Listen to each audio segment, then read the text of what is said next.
Hola, bienvenidos.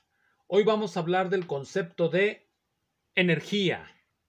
Para ir motivando la discusión, vamos a comenzar con un ejemplo muy sencillo de la estática. Un ejemplo que ya conocemos. Vamos a suponer que tenemos una viga en uno de cuyos extremos está un peso. Le vamos a llamar la fuerza 1 y que por lo tanto está en esta posición. Vamos a colocar una línea punteada que va a representar el estado de equilibrio. Estado de equilibrio. Es un problema absolutamente sencillo encontrar cuál es la fuerza que debemos aplicar aquí para que esto llegue al estado de equilibrio. Para eso, pues aquí ponemos que este es el brazo de palanca, vale, de 1. Este es el brazo de palanca de 1. Aquí ponemos un ángulo y este ángulo es exactamente igual que este ángulo. Y aquí ponemos la altura H2 y aquí ponemos la altura H1. Bien, nosotros sabemos cómo resolver este problema si se nos pregunta qué fuerza debemos aplicar aquí. La fuerza se aplicará en este sentido. ¿Qué fuerza debemos aplicar en este sentido para que el sistema se equilibre? Podemos aplicar aquí la fuerza y el sistema puede empezar a balancearse de esta manera hasta que llega al estado de equilibrio. Una vez que está en el estado de equilibrio, nosotros sabemos que el momento tomado con respecto al punto O, el momento de la fuerza 1, el momento, acuérdense que es la fuerza multiplicada por el brazo de la palanca, la fuerza aplicada así, la fuerza perpendicular, debe de ser igual a la fuerza 2 por el brazo de palanca 2. Esto en el estado de equilibrio. Ya pusimos la fuerza, a lo mejor la pusimos muy rápido y empezó a balancearse hasta que llegó a donde está la línea punteada y ya está en el estado de equilibrio. En el estado de equilibrio se satisface esa condición. Nosotros podemos encontrar otra manera de expresar esta misma condición con ayuda de la geometría de la situación. Vamos a expresarla de otra manera. Nosotros vemos de inmediato que aquí podemos calcular el seno de teta. ¿A qué va a ser igual? El seno de teta en este caso es cateto opuesto, H2, sobre hipotenusa. Pero vean, acá está otra vez el mismo ángulo, por lo tanto podemos calcular lo mismo y va a ser igual cateto opuesto sobre 2 entre hipotenusa. Cateto opuesto entre hipotenusa. Entonces tenemos esta relación también. Con esta relación podemos transformar nuestra ecuación. ¿Cómo? De manera muy sencilla. De aquí despejamos, por ejemplo, D1. Despejamos D1 y nos va a quedar que D1 es exactamente lo mismo que H1 entre H2 que multiplica a D2. Así nos queda. Entonces nosotros simplemente sustituimos aquí el valor de D1.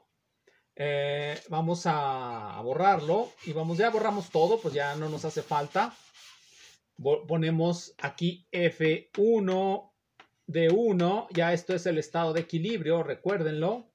Siempre se hace difícil imaginar el estado de equilibrio, es cuando ya la barra está así, la viga está derechita, esta condición vale ahí. Todo el proceso de equilibramiento, pues ese no lo estamos describiendo, solamente estamos entre estados de equilibrio del sistema, cuando el sistema está en reposo, por decirlo así. Entonces nosotros sustituimos aquí el valor de D1 que tenemos acá, lo vamos a poner aquí, nos va a quedar H1 entre H2 que multiplica a D2 igual a F2 por D2. Inmediatamente este y este se van y nos va a quedar que tenemos exactamente la siguiente condición también en el equilibrio. La fuerza multiplicada por la distancia que recorrió, la distancia paralela, no la distancia perpendicular como en el caso de los momentos. La fuerza 2 recorrió exactamente lo mismo. Es decir, cuando el peso se mueve hacia arriba, el peso 1 se mueve hacia arriba, el peso 2 se mueve hacia abajo, están realizando exactamente esto y esto. ¿Cómo le vamos a llamar a la fuerza multiplicada por su distancia paralela? Por la distancia paralela a ella. Vamos otra vez a colocar nuestro balancín. Tenemos aquí esto. Este es el estado de equilibrio. Este quedamos que es H1 y este quedamos que es H2.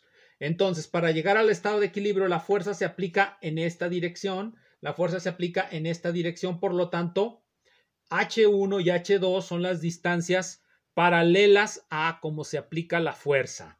Y nos queda esto. Cuando sube este y cuando baja este, hacen exactamente, o esta cantidad se mantiene invariable. Solamente cambia el signo, miren.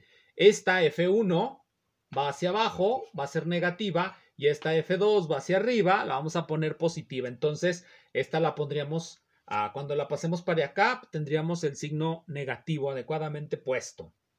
Bien, entonces, ¿cómo le vamos a llamar a la fuerza multiplicada por la distancia paralela que recorre? Le vamos a llamar trabajo. Trabajo. Esta es otra cantidad que, si bien no es sensible, no la percibimos con los sentidos, resulta muy importante. Le llamamos trabajo y cuando pensamos en el trabajo nos imaginamos la pena que sufrimos cuando estamos, pues no sé, cargando rocas. Es trabajo físico. Entonces, le llamamos trabajo físico, pues, al moverse en un campo de fuerzas en la dirección, vamos a ponerlo aquí. Nuevamente ponemos nuestro balancín, ya borramos nuestra ecuación. Esta es la fuerza 1, H1. Esta es la fuerza 2, va a recorrer H2. Obviamente no son las mismas distancias, como no es la misma fuerza. El trabajo en ir hacia acá, sin embargo, va a ser el mismo el trabajo que en subir esa distancia con este peso. Es decir, aunque esta distancia pueda ser menor, como este peso es mayor, va a realizar el mismo trabajo que esta fuerza que es menor en bajar este peso hacia acá. Esta fuerza se va a oponer a esta y esta se va a oponer a esta. Por eso es por lo que el trabajo siempre lo vamos a considerar en oposición a una fuerza. Cuando esta fuerza sube, esta fuerza baja, pero esta se va a oponer a esta. Vamos pues nosotros a poner nuestra nueva condición, F2H2. Y lo vamos a escribir de esta manera. Y le vamos a poner un nombre rimbombante. Le vamos a llamar principio de D'Alembert. Principio de D'Alembert es la suma de todos los trabajos. Va a ser igual a 0 con el signo algebraico adecuadamente puesto. Porque, bueno, en este caso se lo pusimos mal porque este va hacia arriba, no. Y debe ser positivo. Y este viene hacia abajo y se lo ponemos negativo. Pero, pues obviamente como está igualado a 0, eso no importa. Simplemente hay que recordar nuestra convención. Entonces tenemos ese principio de D'Alembert, que es la suma de los trabajos, pero hay que recordar algo fundamental. Estamos hablando de sistemas estáticos, es decir, no estamos suponiendo que esto esté ocurriendo cuando el sistema se está balanceando. El sistema puede balancearse hasta llegar al equilibrio. Cuando llega al equilibrio se satisface esta ecuación. Entonces, como en realidad no estamos hablando de movimientos, le vamos a llamar a estos trabajos virtuales. Exactamente con la idea de que los movimientos que se hacen son movimientos virtuales. Nosotros estamos en el equilibrio. Para llegar al equilibrio obviamente hay un movimiento, pero esta condición solamente vale en el estado de equilibrio y por lo tanto se hizo un movimiento virtual. No ocurrió en el tiempo, ocurrió en el espacio de las posibilidades, por decirlo así. Entonces nosotros ya tenemos una definición de trabajo. Vamos a decir que el trabajo es igual a la fuerza por la distancia que recorre, la distancia paralela. Fuerza. Y esta es la distancia paralela recorrida. Paralela a la fuerza, se entiende. Generalmente debemos de explicar por qué introducimos estas definiciones. Lo acabamos de explicar. Así como el momento nos da la idea de la rotación, nos da o nos reconstruye la idea de la rotación desde un punto de vista que no tiene nada que ver con lo que percibimos en nuestros sentidos, sino que resulta de nuestra propia experiencia con las palancas. También el trabajo resulta de nuestra experiencia con las palancas. Podemos hacer que esta condición de trabajos virtuales de D'Alembert sea exactamente igual a la condición de suma de momentos nulos, es decir, una de las condiciones de equilibrio. Entonces, esta cantidad llamada trabajo, que podemos ver de inmediato cuáles son sus unidades. Las fuerzas tienen unidades de Newton. Newton por distancia. Generalmente a estas cosas se les llama joules en el sistema internacional. Newton por distancia, joules, esas serán las unidades del trabajo, que van a ser luego las unidades de la energía. Generalmente, si nosotros leemos libros, como por ejemplo este que tengo aquí, que es muy famoso, La física de Feynman, este es el volumen 1, Lectures on Physics, en la parte 4.2, viene una frase muy importante de Feynman, aquí la he subrayado, para que se vea que ahí está, a lo mejor no se ve el subrayado, ahí está el subrayado. ¿Qué es lo que dice ahí? Es importante realizar, es importante notar, es importante enfatizar que en la física hoy día no tenemos un conocimiento de lo que la energía es. El trabajo es energía. Esa va a ser la vacía definición que siempre nos dan. Siempre nos dan en los libros, nos dicen energía. ¿Qué es la energía? Es el trabajo. El trabajo necesario para mover algo.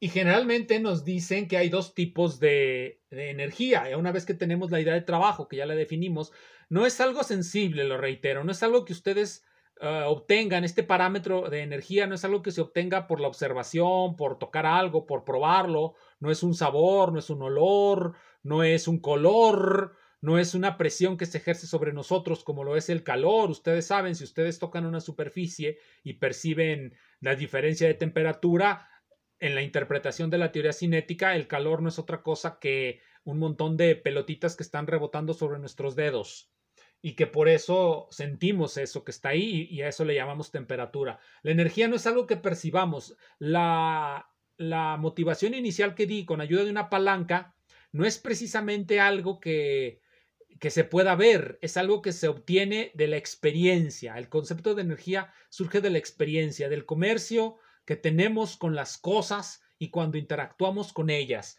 Esta definición puede parecer muy tautológica y la podemos encontrar en cualquier lugar. Energía es el trabajo necesario para mover algo. Bueno, pero vamos a dar una definición un poco diferente de energía, porque la energía, a final de cuentas, lo que reconstruye o con lo que tiene que ver, y que eso sí es algo que podemos observar, es el movimiento. La energía tiene que ver con el movimiento. Hay una teoría de la energía como movimiento que vamos a ver ahora mismo, que se encuentra o que comienza en la página 123 de este texto. Mario Bunge, Materia y Mente, una investigación filosófica. Para muchos, este libro de Bunge es un retroceso con respecto a las posiciones que sostuvo en otro libro sobre la mente, pero no nos va a interesar ahorita hablar de la cuestión mente y materia o cosas por el estilo. Solamente nos interesa su teoría de la energía, que comienza en el parágrafo 4.1. Voy a leer la introducción, nada más. Pregunta: ¿existe alguna propiedad que sea común a todos los objetos materiales y que, a la vez, ningún objeto inmaterial, ideal, imaginario, abstracto pueda poseer? En otras palabras, ¿cuál es, si la hay, la propiedad física universal y que, por tanto, identifica a la materia? Propiedad física universal que identifica a la materia. Esa es una mejor definición de energía. Energía. Vamos a ponerlo aquí. Propiedad física universal que identifica a la materia.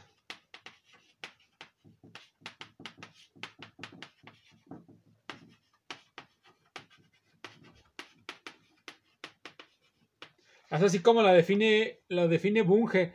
¿Cuál es, si la hay, la propiedad física universal que identifica la materia? Pues bueno, él dice que es la energía. Entonces esta sería su definición de energía. Es la propiedad física universal que identifica a la materia. También nos indica Bunge que la palabra materia no se discute mucho en los cursos de física. Bueno, cuando yo era estudiante en la preparatoria, porque bueno, en ningún otro lado casi creo que hablan de materia. En las carreras de filosofía, al menos las de aquí de Zacatecas, no hablan de materia, más que para decir que la materia es una percepción subjetiva, todos son machianos, aunque a ellos les gustan, en lugar de decirse machianos, prefieren decirse nietzscheanos. Pero bueno, propiedad física universal que identifica a la materia. ¿Qué es la materia? Nos dicen los marxistas, la materia es todo lo que existe en el espacio, en el tiempo y está en constante movimiento. Por lo tanto, y esto no es tampoco muy nuevo, Bunge nos va a decir o nos va a dar esta ecuación. La energía es igual al movimiento. La materia se mueve porque posee energía. Eso es lo que nos va a venir a decir Bunge también, exactamente igual que como los viejos marxistas. En este caso esa definición está en Elie de Gortari. Viene esta definición, energía es igual a mutabilidad. Vamos a ponerlo como lo pone Bunge, mutabilidad. Mutabilidad. Es decir, la energía es la propiedad que tienen los sistemas para transformarse. Es la capacidad que tienen los sistemas de transformarse. Es lo que nos va a decir Bunge. Todos los objetos materiales y solo ellos son mudables, es decir, se transforman, cambian, mutan. La energía es el parámetro que nos mide qué tanto puede transformarse un objeto, un pedazo de materia. Energía, aquí lo pongo de nuevo, es el parámetro cuantitativo, por supuesto, indica la capacidad de transformación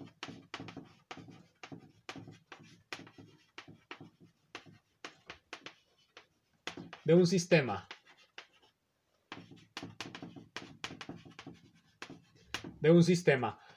Bien, basta de definiciones. Volvamos a las ecuaciones. Vamos a suponer que tenemos el piso. Aquí está el piso. Y que queremos elevar una pelota hasta una posición, una altura h. Una altura h. En un campo gravitatorio, es decir, contra una fuerza que viene hacia abajo. Siempre que hagamos trabajo debe haber una fuerza que se opone a la realización de ese trabajo, así como lo vimos en el caso de las pesas. Ahora simplemente, ¿cuánto nos va a costar subir esto hasta acá? Bueno, ya sabemos, el trabajo es igual a, en este caso es la fuerza gravitatoria. Fuerza gravitatoria,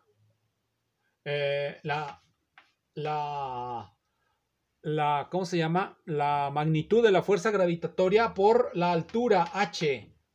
Es decir, aquí lo vuelvo a poner, la magnitud de la fuerza gravitatoria por lo recorrido. Esta va a ser el trabajo realizado. Pero véanlo nuevamente, es una cuestión estática. Aquí estamos hablando de una cuestión estática. Estamos llegando nuevamente a una posición de equilibrio. Aquí subimos la pelotita, o sea, la movemos virtualmente.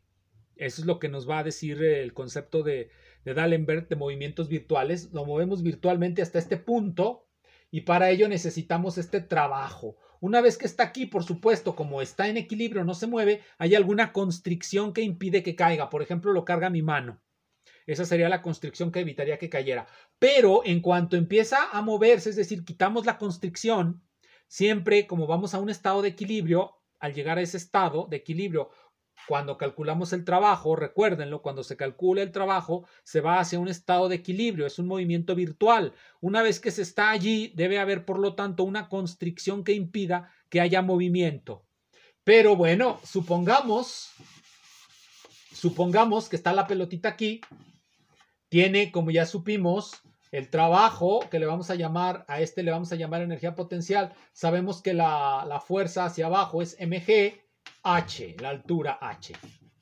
Esta es toda la energía potencial que tiene. Así le vamos a llamar la energía potencial, mgh, es la energía para dejarla aquí estática, en equilibrio. Nuestro movimiento fue virtual. ¿Qué pasa si se empieza a mover? ¿Qué va a pasar si se empieza a mover? Bueno, como se va a empezar a mover, vamos a borrar esto. Se va a empezar a mover y vamos a ver. Se va a empezar a mover. Como se va a empezar a mover, va a agarrar fuerza es igual a masa por aceleración. Se empieza a mover, empieza a caer, Va a recorrer, como ya sabemos, va a recorrer una cierta distancia. Esa distancia que va a recorrer va a ser un medio de la aceleración por el tiempo al cuadrado. ¿Sí? Aquí lo ponemos. Aceleración por tiempo al cuadrado. Esa misma aceleración es la que lo sacó. Esta aceleración que está sufriendo es esta que pongo aquí. Entonces, el trabajo que va a realizar al irse moviendo, ese trabajo cinético, ya no virtual, va a ser nuevamente la fuerza por la distancia que recorrió. La fuerza es esta, masa por aceleración, multiplicamos, bueno, un medio, otra vez aceleración al cuadrado, t al cuadrado, y nosotros sabemos que la velocidad en este movimiento es aceleración por tiempo, por lo tanto va a ser masa por velocidad al cuadrado entre 2, y esa va a ser la energía cinética de nuestro sistema. En otras palabras, vamos a ponerlo aquí nuevamente, la energía cinética, le vamos a poner así, energía cinética, va a ser un medio de la masa por la velocidad al cuadrado. Para este sistema, ya teníamos que su trabajo, ya lo habíamos calculado, este es el trabajo cinético, en cuanto se empieza a mover, empieza a caer, ya no hay movimiento virtual, ya no hay equilibrio, pues está en desequilibrio total, se empieza a caer y por lo tanto ya tiene masa por la velocidad al cuadrado. Entonces ya tenemos dos ecuaciones, la energía cinética y la energía potencial para el caso de algo que está en suspenso, suspendido. Energía cinética, energía potencial. Continuaremos con esto en el siguiente de la serie. Muchas gracias.